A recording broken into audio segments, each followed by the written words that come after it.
हाँ समा वालों, ये बात तो तुम लोगों ने दुरुस्त कही कि इस शहर में कुत्ते लौट रहे हैं। ये सही है, दुरुस्त है। और दो किस्म के कुत्ते हैं, ये मैं वजाहत कर दूं। एक लेंडी, जो उन्होंने अपने कायद के नाम को छोड़ा, कायद से गद्दारी की, आज कौम ने उनको जूते मारे। और एक वो कुत्ते जो पालतू कुत्ते होते हैं, जो हमारे टैक्सों पे पल रहे हैं, हम ही पे जुल्म कर रहे हैं, हमारे ही शहर पे काबिज हैं। उन पालतू कुत्तों को समझ रहे हो जो हमारे टैक्स पे पल रहे हैं? समझ तो गए होगे समय वालों।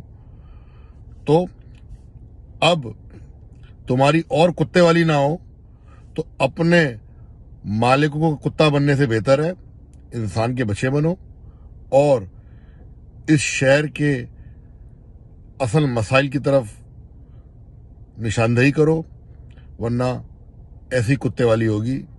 ये जहन में रखना।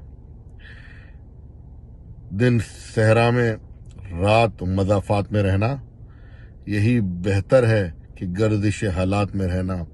और ये शहर है समंदर किनारे आबाद, इधर रहना तो अपनी औकात में रहना। ये शहर है किसका?